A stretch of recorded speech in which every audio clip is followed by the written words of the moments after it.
America, your military spending is reaching record heights. At least it's being done with due diligence and not by coerced elderly people who don't even know what they're voting for. Yes, I.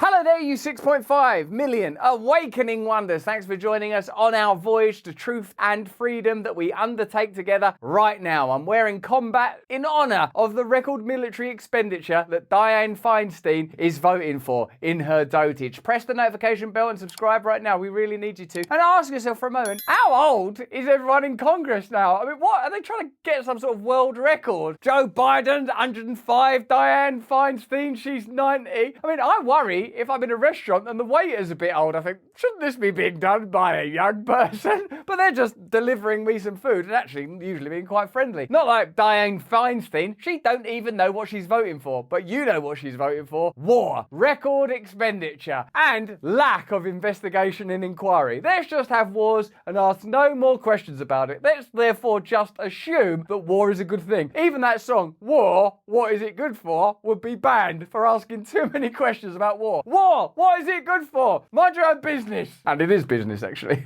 90-year-old Senator Dianne Feinstein appeared confused during a Senate Appropriations Committee meeting. Why am I actually still doing this job? I mean, I do respect the elderly. I think elder reverence is an important part of our culture, but that is also married to my idea that older people should be aware and focused and conscious, and the fact that she's being coerced, managed and manipulated into voting for something is perhaps not as significant as the fact that what she's voting for is more unscrutinized war. That moment happened during a key markup meeting for a budget bill. What's just being breezily described as a markup meeting for a budget bill is record expenditure on war. And even my phrase, record expenditure on war, equates to the annihilation of cities and children and sustaining a conflict that Ukraine will remain in because of understandable national pride that ultimately can never be won and will only lead to more destruction. Watch Oppenheimer.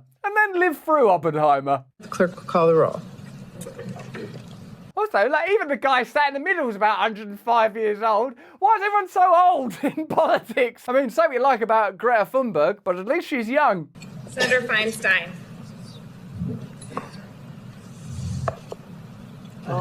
Say aye. Pardon me? Aye. Yeah. Just say I would like to support a yes vote on this.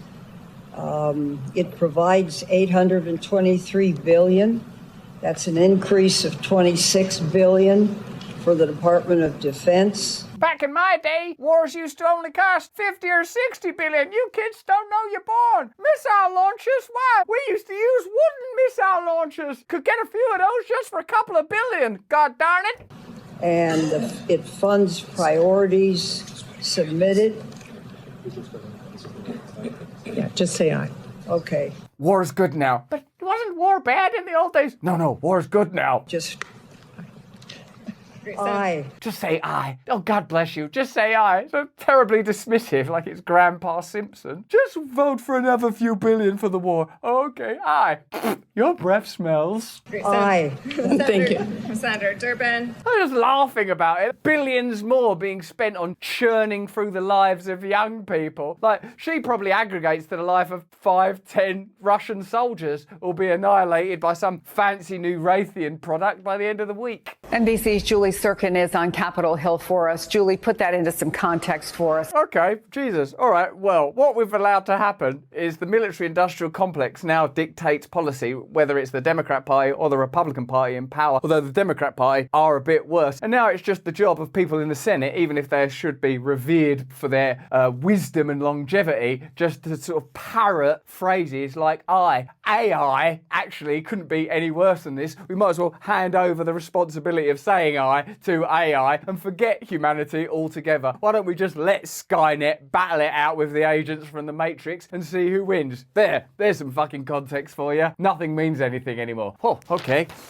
That was a little more than I expected. And as most people who are watching this know, there have been some questions previously about Dianne Feinstein's illnesses that kept her out of the Senate for some time. What were they? Bubonic plague? I mean, how old is this woman? Look, obviously we can all have a lot of fun about how old many of the people in the Democrat Party are. Really, what we should be focusing on is that record military expenditure continues to rise, and it's not even something that's considered worthy of debate, scrutiny, and analysis. And indeed, the suggestion that it should be analysed and scrutinised is being brushed off. Yeah, and we're talking about this generation of aging lawmakers with Senator Mitch McConnell's moment yesterday. Now, Senator Dianne Feinstein, who's 89 years old, who was, as you know, Chris, out of the Senate for a period of months when she was battling shingles. She had some complications from that earlier this spring. And since she's been back, I wish I could say this moment that we saw today in the Appropriations Defense Subcommittee was the first that we've seen of this, but it's not. She's can't answer some questions from reporters. She's had a few of these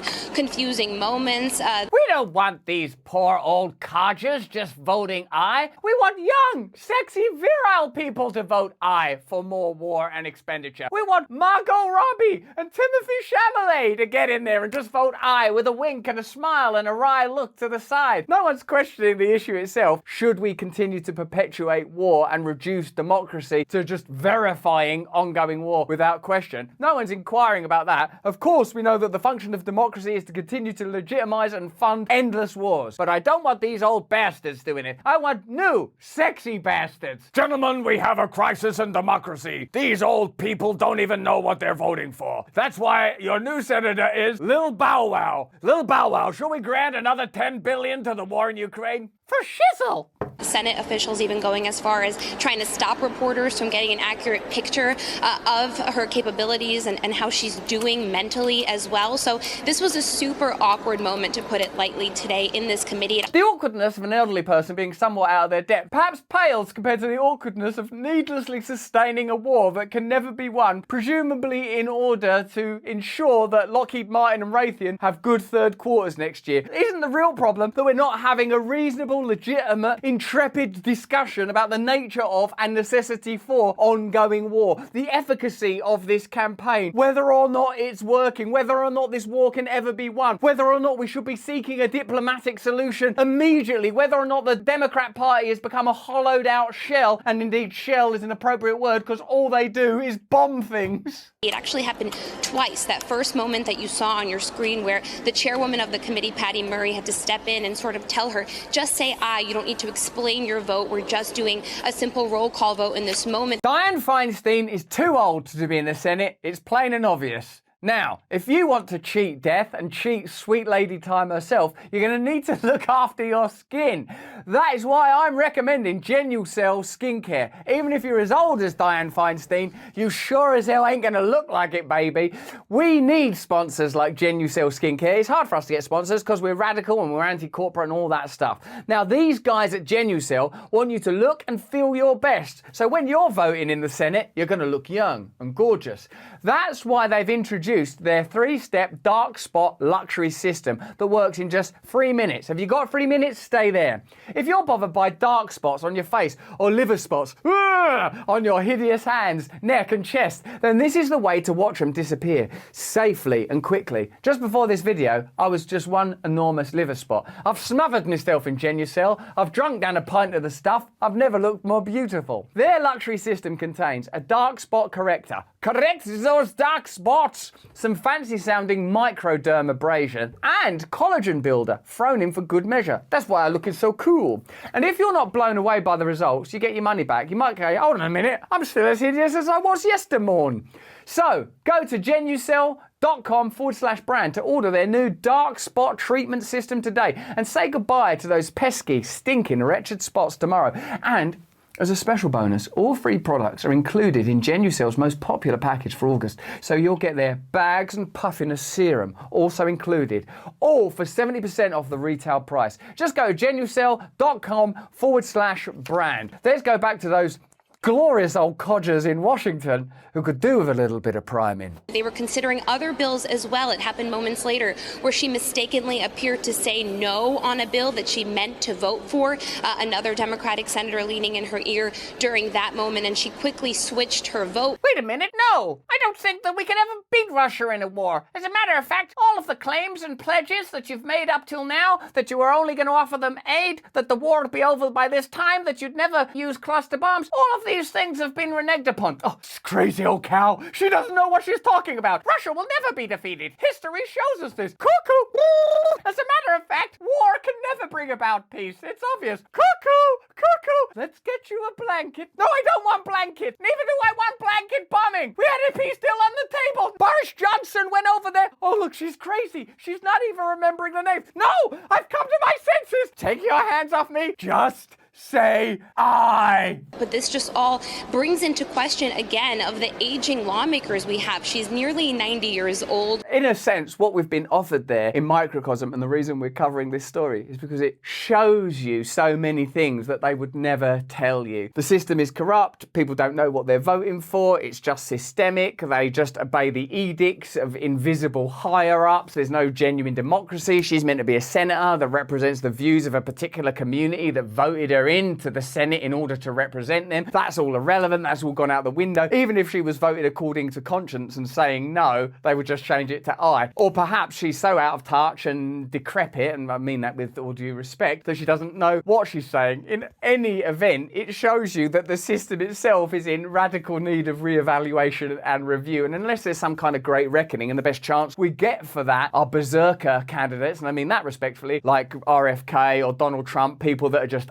systematic in their approach, or in my view, someone like RFK who has a different set of principles and morals, and I agree with him on many issues. When people like that emerge, they're just ushered out and dampered down and quietened, much in the same way that this woman has her no turned to an I, just because that's what the system demands. Let's have a look at this in some more detail. The House on Friday passed its version 2024 National Defense Authorization Act. The 2024 NDAA is for a record $886 billion, the same amount President Biden requested. What a coincidence. Hey, isn't that an indication of corruption? No, it shows that we're in alignment. Oh, we're in alignment. Just say aye. Aye. Senate Democrats banded together Wednesday night to oppose the creation of a new office to audit US military assistance for Ukraine as part of a provision in the annual defense spending bill. That seems perfectly reasonable. I am by no means a Republican, but what was proposed is an auditing process. Okay, you can have your $886 billion, but can we at least know where you're spending it?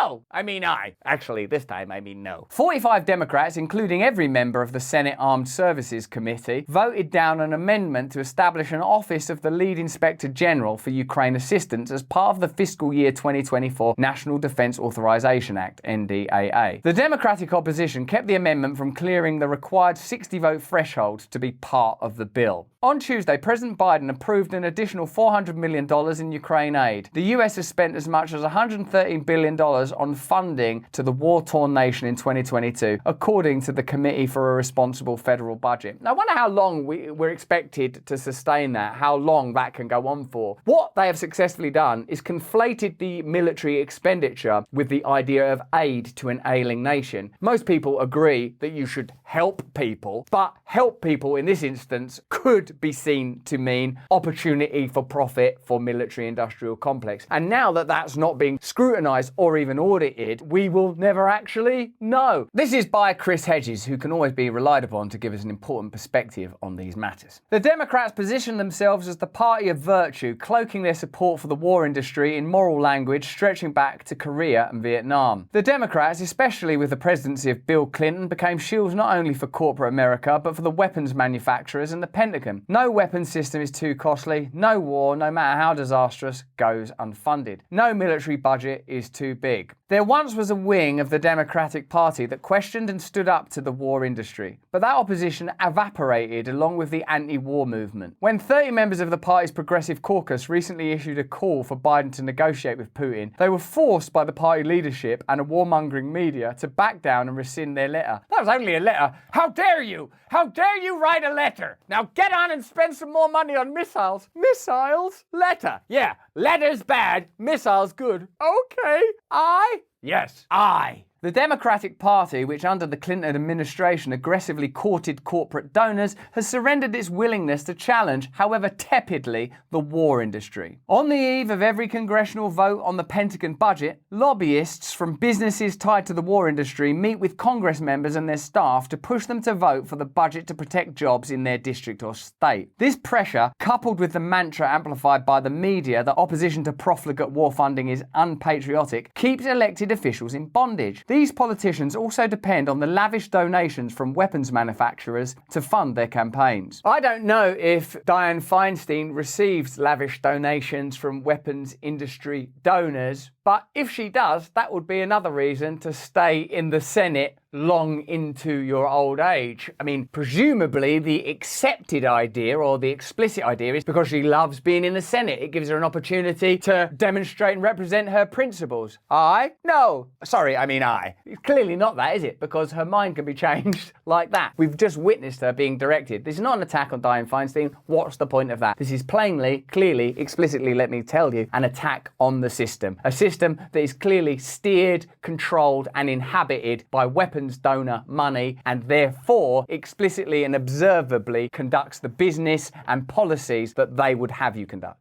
Bridges, roads, levees, rail, ports, electric grids, sewage treatment plants, and drinking water infrastructures are structurally deficient and antiquated. Schools are in disrepair and lack sufficient teachers and staff. The for-profit healthcare industry forces families, including those with insurance, into bankruptcy. Domestic manufacturing, especially with the offshoring of jobs to China, Vietnam, Mexico, and other nations, collapses. Families are drowning in personal debt, with 63% of Americans living paycheck to paycheck. The poor, the mentally ill, the sick, and the unemployed are abandoned. The stories about the lack of infrastructure and failing social systems in America are kept out of the public conversation, even when discussing enormous military budgets. The story is about how Dianne Feinstein is being coached and directed rather than what she's being directed to do. Spend your money, extraordinarily, your money on a war abroad rather than failing social systems that would benefit you, your friends, your family, your community. These are all options. So forget the analysis like, oh, who cares about that socialist ideology? You're spending the money anyway. It's just you're not seeing any of the benefits. Seymour Melman, who coined the term permanent war economy, noted that since the end of the Second World War, the federal government has spent more than half its discretionary budget on past, current, and future military operations. It is the largest single sustaining activity of the government. The military-industrial establishment is nothing more than gilded corporate welfare. What we're being offered there is an alternative perspective on what America actually means. While you may feel patriotic on July the 4th when saluting a flag, while you may feel a deep pride in the achievements of America, American community, America as a melting pot where people from around the world have come together to create the greatest democracy on earth, Chris Hedges offers us the idea that in fact and in effect what America is an opportunity to pull together 300 million people, take their tax dollars and have corporate profiteering under the guise of righteous, virtuous and just war. So you have to ask yourself a question when you see Dianne Feinstein managed, manipulated and cajoled into saying I to record budgets. What is America about? When you see the Hunter Biden story brushed under the carpet, you have to ask yourself, what is America about? You have to see when wars are continually perpetuated, when social issues are ignored, you have to ask, what is the America that you believe in? What ought to be carved on Mount Rushmore next? Just missiles? The logos of Raytheon and Lockheed Martin? What is your country about? What are your tax dollars for? Who are you voting for? And what is the alternative? What is the corruption of Donald Trump versus the corruption of the system itself? I believe that it is the American experiment in its entirety that has to be reviewed, revised and reordered if we're not to face cataclysmic events and perpetual decline. But that is just what I think. Why don't you tell me what you think in the comments below? That's how we learn together. If you enjoyed this little video, have a look at either of these. Turn on the notification bell and subscribe. We require it for our movement to bring together new alliances so that we can perhaps challenge this craziness. Please, if you can, support our content. But more important than any of that is that you please, if you can, stay free.